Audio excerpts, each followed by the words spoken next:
Welcome back to the channel. Today we are talking about mistakes you can make in Dubrovnik.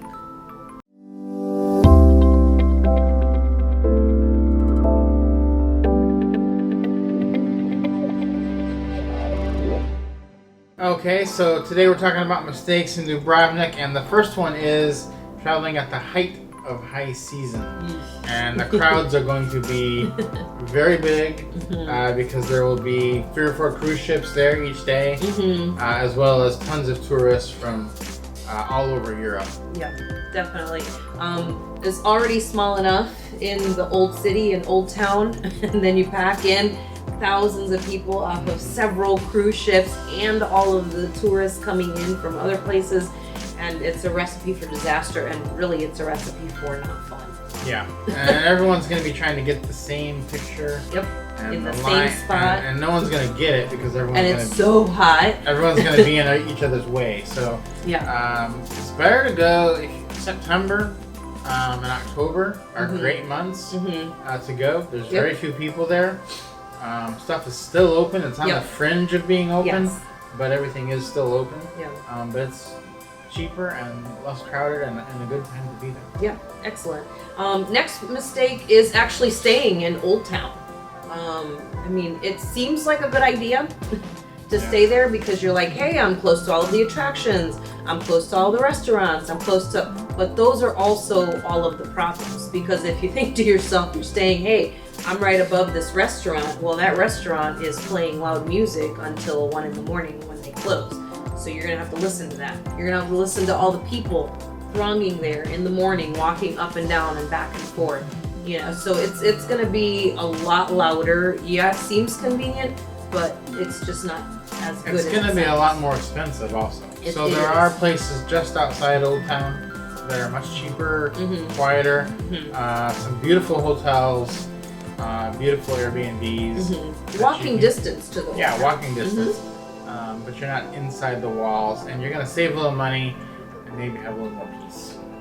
And Dubrovnik is one of those places, Croatia as a whole, where there's not a lot of like American or Western type, influence in the cuisine and the food there. Yeah, surprisingly, it was actually, of all the places we've been, the least influenced by American restaurants, which was very interesting. There were no McDonald's, there were no Starbucks.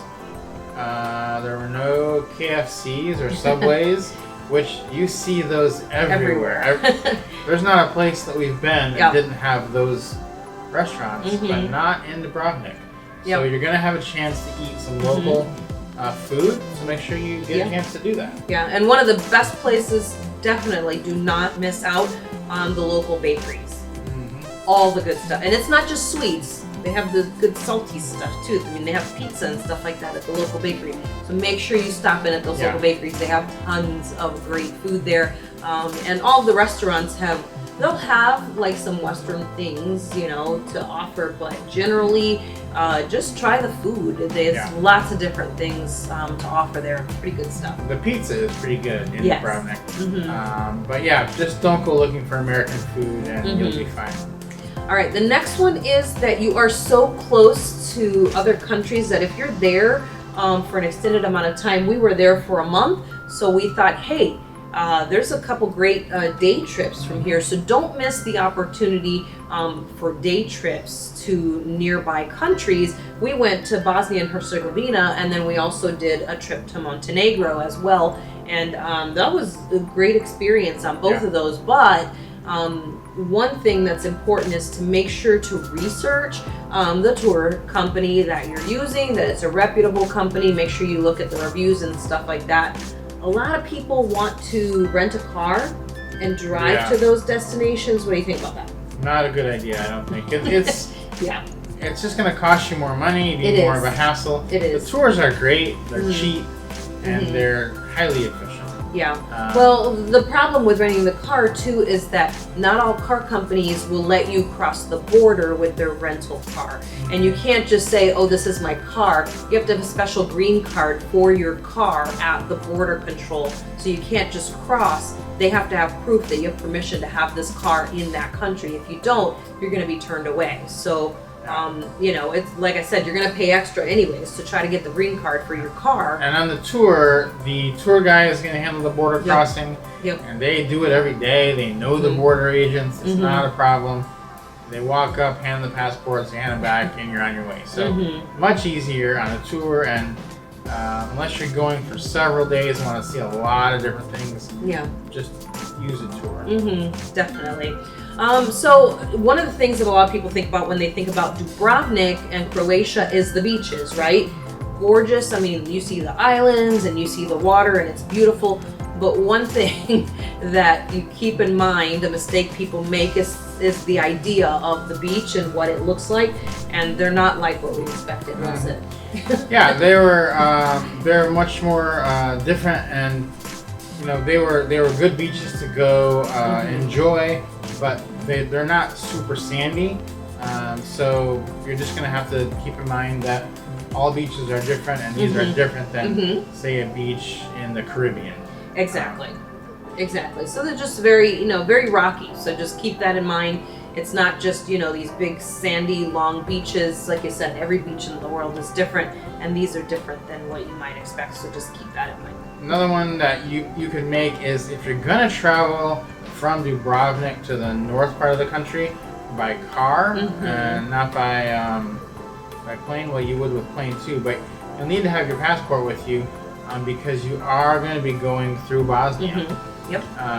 There's no way to get from the north to the south or the south to the north without driving through Bosnia, and you'll have to do a border crossing. You'll only be in Bosnia for a short time, but you will have to go through.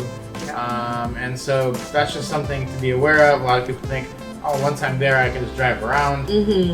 Not the case. You do need to go through Bosnia. And if you take a tour or you do some research, there's some interesting things on why that is the case, why Bosnia has that little stretch of border. So go read up on that. It's pretty interesting. It is, story. Yeah. And kind of the last thing we want to share is one thing we noticed is that there's lots of people in the old city just kind of walking around the town and to all the different museums and all the photo points. But one thing that we noticed they were missing is there weren't very many people up above walking the old city walls, which is kind of blew my mind. Yeah. That people weren't utilizing this area. It's gorgeous. It is the best thing to do there. It is an extra charge. Yes. Which is part of why people weren't doing it. And it's not really cheap. It's not expensive, but it is the best thing you can do. Is to get that tour of the city walls.